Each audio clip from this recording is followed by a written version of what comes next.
Man, do you know how tough it is to make YouTube videos? You get interruptions, you got my neighbors mowing the lawn, I got airplanes flying overhead, I gotta stop, cut, retake. But anyways, welcome to my channel. My name is Captain Darren and my amateur radio call sign is N4VFR. In today's video, I'm gonna show you my unboxing of the Mercury Lux Amplifier right behind me. You can probably hear it. There's an airplane flying overhead. Here it is. This is how she comes in. A little bit of banged up, but I know Mercury, the company, packs their amplifiers very well. So that's what it looks like when I got it received. Matter of fact, I got this about maybe 2 months ago. I've been very busy here with work, family. I go to the other QTH. So I'm finally here in Florida, and let's open this bad boy up.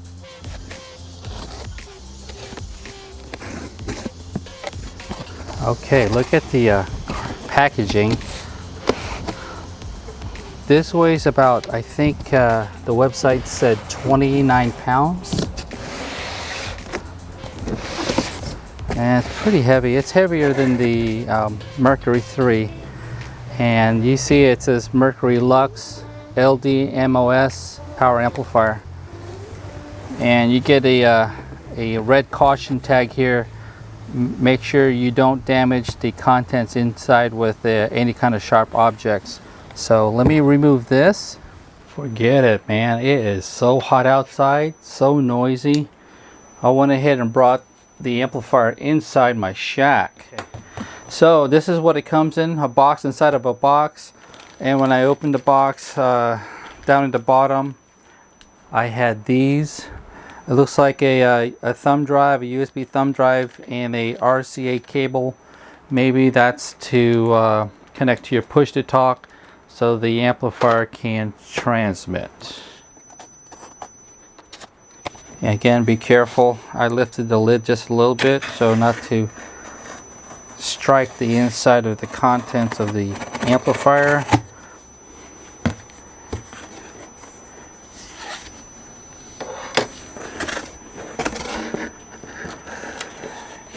And you get a letter from Kenny, KM3KM. Oh, check it out. It's a video of my unboxing of the Anon, and you know what? I got the same red shirt on. So pretty cool. What a coincidence. All right, so I injured my right wrist. It's a little bit weak, so I'm gonna have a hard time removing this amplifier from the inside. What I'm gonna do is I'm just gonna remove these packaging materials from the sides. Okay, the front's over here, so I'm gonna grab it from the sides, drop the box.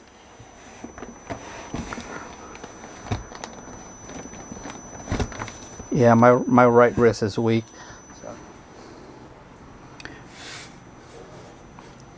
Okay.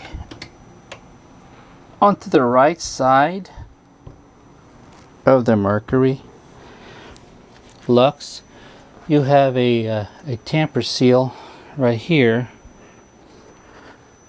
You got, it's very simple, the band data. You got the remote. It uses a like a PC plug, your common power plug for a power supply. On a computer, ground, your on and off switch, antenna 1, 2, 3. You got an ALC jack, PTT jack, ALC adjustment, and your RF in, your exciter, and also a USB plug. Okay, let's remove the protective screen cover. That's it. Okay guys, welcome to my desktop. This is going to be a weird setup. You're looking at my desktop. This is the Anon 7000 PC, my dedicated computer, and I'm using the open broadcast software to record this screen. So we're going to TeamView using TeamViewer to look at this PC right here. All right, that's a I'm not sure how big that monitor is, maybe 19-inch, but I have another computer behind it. It's mounted behind the monitor. It's called the Beelink Mini PC, and if you're interested, I'll leave the link below and you can take a look at that. So we're going to team view to that computer and show you how I installed and how you identify your COM port, your serial port. Let me show you some of the options that you can purchase, and also a mandatory connection that you must need, that you must connect your PC to the Mercury Lux USB port. Really quick, here is the cable that I bought. Okay, under the KM3KM website, go to your store and you look at the band data interface. I'm using an ICOM and it has a 7 DIN pin in the back. Okay, so make sure to look at your equipment and you select the correct connectivity or connections, right? Because ICOM has a 7 pin, and take a look at right here. See that? That's a 7 pin, and then this one is 13 pin. You see it? It changed. All right, so make sure you select the correct pin layout for your equipment. This is a mandatory. This is a USB-A to a USB-B printer cable. This portion right here, that connects to your amplifier. And the USB-A, that section right there, the one that you have in your, when you're charging your cell phone, that's a USB-A. That's connected to the back of your PC. Let me show you how it's connected. That USB-B, it's right here. You make that connection there, and then the USB-A back behind your PC. Okay, I already made the connection to my other PC, so let's take a look on how to install the Mercury Lux Remote PC software.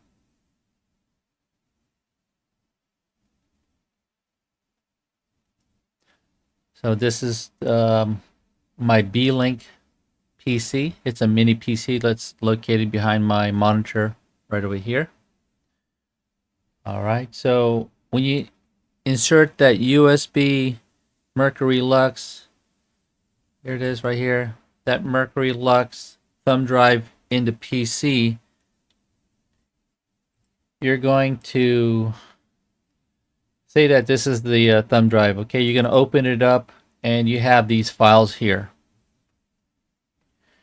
So you have to unzip this Mercury Lux PC software, unzip it, and I unzipped it and I loaded it in my C drive. Okay, so here it is. I label it as Mercury Lux PC software. Okay, and if you don't have the drivers installed, what you need to do is you need to install this. I would do a right mouse click and then run it as an administrator. All right, and it says right here, Windows 10 USB serial driver is currently present, so it didn't need to install it. Now this is the application to run the remote PC. You do a right mouse click and then run it as the administrator. All right, you're going to come to this problem here. The port cannot be opened. So what you need to do, click OK, minimize this for now, or X'd out. Go to your search feature down here in the bottom left, and then you're going to type in their device manager. Go to your device manager, click under the ports, do the drop down. This is very important, guys. It's the, let's see if you can see it. It's the USB serial device. Make note of your COM port. In my case, it's COM port 7. Okay? Lucky 7. Now let's go back to this Mercury Lux PC. Let's right mouse click. Let's run it again as the administrator. Okay? The port cannot be opened. Click OK. And this is what you do. Go to your COM. Select COM port 7. And then you hit apply. My Mercury's sleeping. Maybe that's why. Okay. All right. So click on COM 7, and apply. All right. With that said, there you go. I have the camera moved. I don't know if it's in focus, but this area here, the operate and standby, I am going to use the remote software and click it.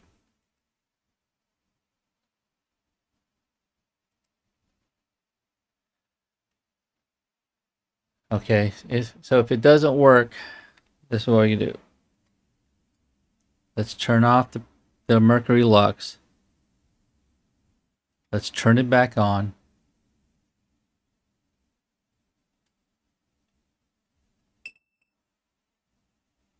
All right, we're going to go back to the Mercury Lux software. Right mouse click, run it as administrator.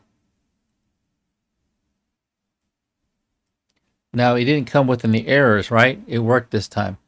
Here we go. I'm going to go from operate to standby. There it goes. Now I have connectivity. So the radio now, or the amplifier now is in standby. If I were to click it again using the computer, now it's in operated. All right. Here's the reset. So, it's COM 7 is what I'm using. All right. So now I have connectivity.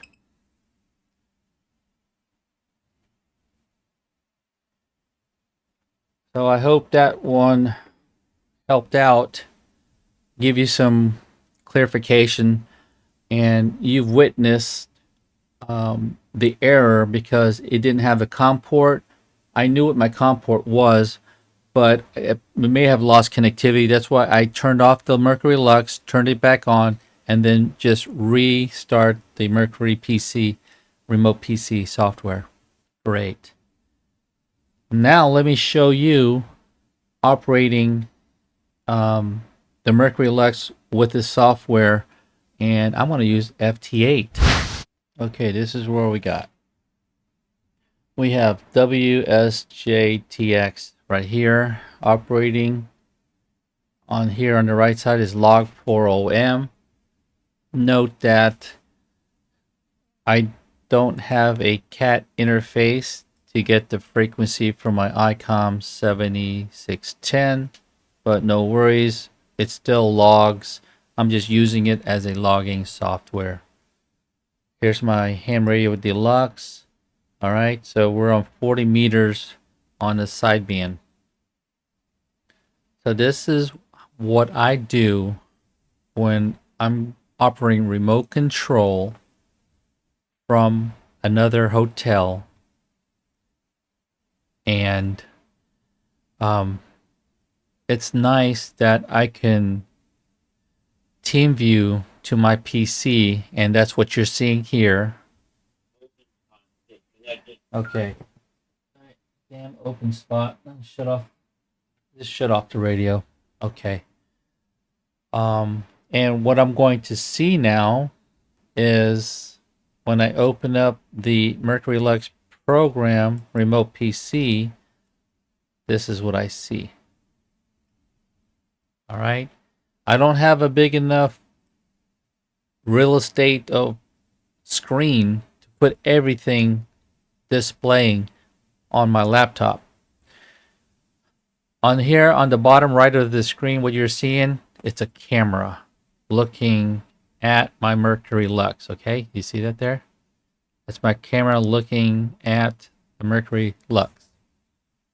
All right, so let me show you how I'm going to tune this.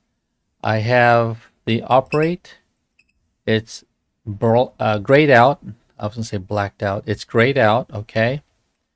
I'm just going to minimize this. I'm going to select the band I want to talk on. Let's try 15 meters. All right. I look at the RF power on Ham Radio Deluxe. I'm going to use low power. Let's see, about 10 watts of power. Remember, the amplifier is in standby.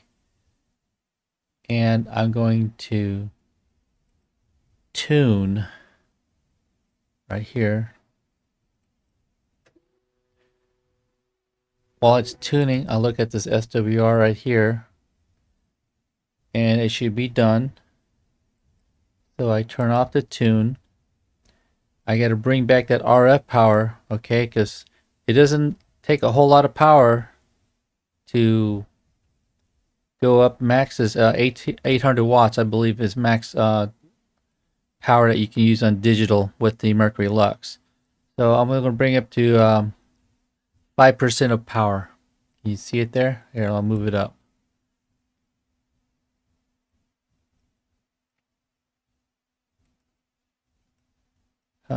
It won't allow me to open it up. Okay, but that's 5% power there, okay?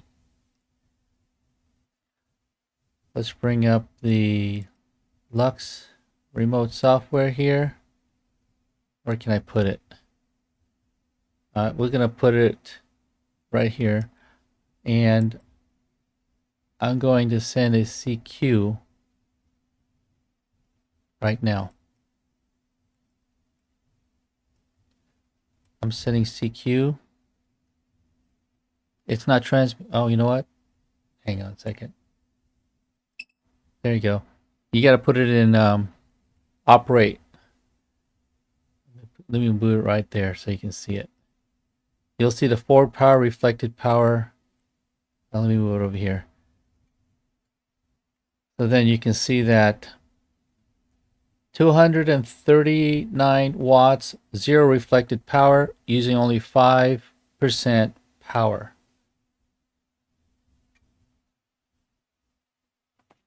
Let me back up the camera. I'm not sure if it's in focus.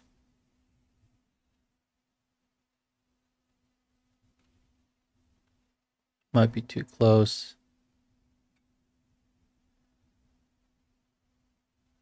See the remote software, and you see the camera. The output matches. All right, that's pretty neat, huh? You see the temperature there.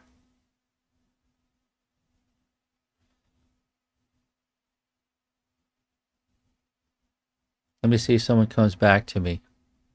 And if I get a good QSO, then this whole YouTube video is worth it. It's working. I'm pushing 250 watts out. SWR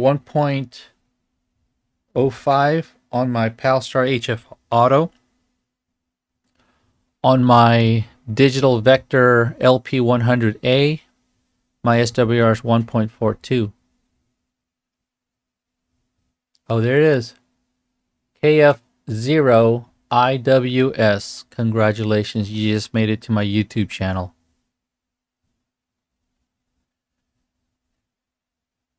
Okay, so that's transmitting. I want to go look at the logbook here. His name would populate here once it's been successful. QSO.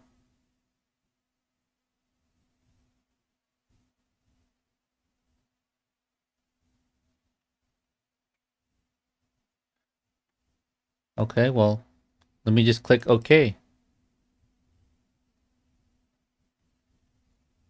There it is. KF0IWS. Who's this guy? Let me just double click on it. This guy is Equatorial Guinea.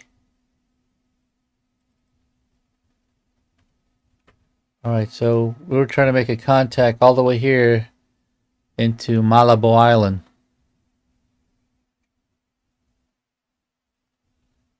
How much power am I putting out? 240 watts. I can go up to, there's 600 watts right there. From 5% power to, what is that, 8? Yeah, okay, that's 8% power right here.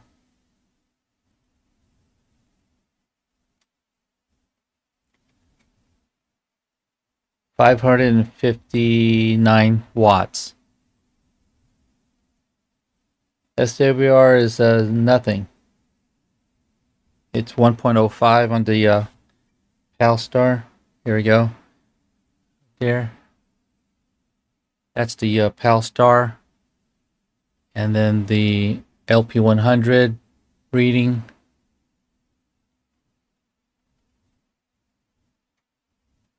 There it is. It's washed out. 490 watts of power.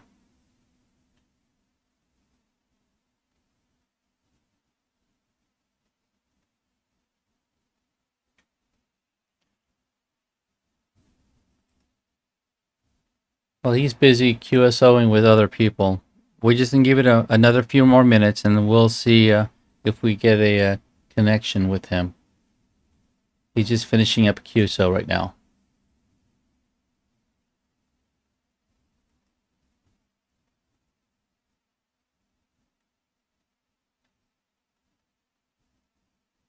$719 watts right there. 9% power. Man, these LD mosses are they put a lot of good power. Boom. Look at that. +2. And I'm copying him a -12.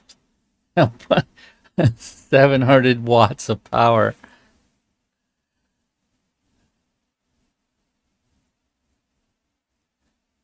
I've never worked him before. Yeah, I've never worked him before.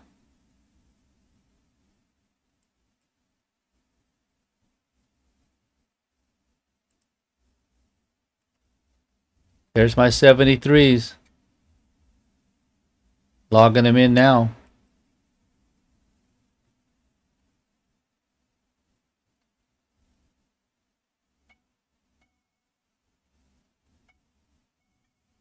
Cool beans. All right. That beep beep. All right, that's grayed out. So now the amplifier's in standby. And I just logged him for the first time. That's amazing. All right, guys, I apologize if this is not into focus, but I don't have much room to put my camera. I have it as far back at the edge of my desk before it's going to fall off. But let me show you some of these features. All right, here is setup. Okay, on the display setting on the left, you got bar graph 1 and bar graph 2. So there's two types. One's for a continuous bar, and the second one is a dashed bar. But I can't tell the difference. All right, so let's try bar graph 1, okay? Exit to save. I'm going to send a CW tone. All right, so the bars looks normal to me, right? And then we're going to go to bar graph 2, exit to save. I'm not sure what am I supposed to see. It looks like the same bar to me. So that's weird. Celsius and Fahrenheit, that's self-explanatory. The sound enables the alarm. If you don't want the sound of the alarms, then by default, I think it's not checked. But I'm going to have it checked. Call sign, that's where you enter your call sign. And then you plug in your call signs, and you have two colors. One looks like a yellow, and the other one is green. And then click OK. Sleep. That puts your display off after 15 minutes of inactivity. And to restart your display, it's either press your push to talk or you just touch the screen. And the brightness, you can control your level of brightness. Right now it's currently low because I'm recording with my camera. In the middle section, you got the radio band data. Remember, I have that cat cable that connects my PC to my Mercury Lux, and I selected the ICOM. You don't really need to have that. You can just use RF decoding, and that's located right here at the bottom, RF decoder. Here's more. All right, so you got a QDR code for forum, your user manual, and for troubleshooting. You have to use your mobile phone for that.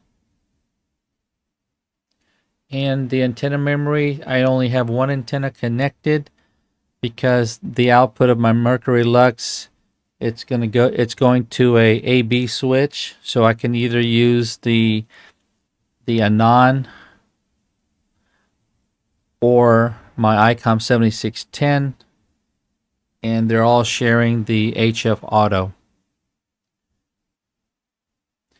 That's why I have only antenna number 1. So I have selected all to antenna number 1. Exit and save. This is the main screen of the Mercury Lux. Touching up here, you can't, there are no selections. Oh, look at that. Dang. I touched it by accident. There is. Look, take a look. It has your power out, and I guess that's reflected power. I'm not sure. Yeah, I'm sorry. I didn't read it. It's right there. Forward power, and then you have the reflected power. Look at that. How did I do that? Oh, okay. How about that? I just touched my call sign, and my call sign is scrolling. That's a neat feature. I didn't know about that. Of course, I didn't read the manual, right? So, touching my call sign, now it's scrolling. But how did I get...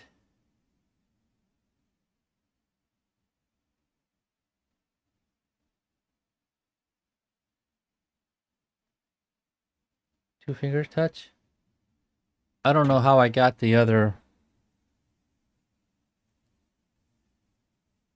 Okay, that's weird. But you just saw what I did, right? I was like pushing the buttons and like that, and it happened.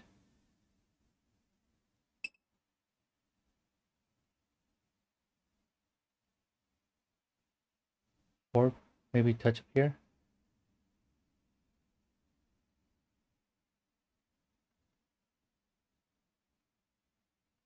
Okay, that was a double tap. All right. Double tap, guys. There it is. I learned something new a couple of times today. It's just a double tap. Great. How about that? All right, the bands. You click on bands. I leave it on auto. Max fan. Did you hear the fan speed up? Probably not.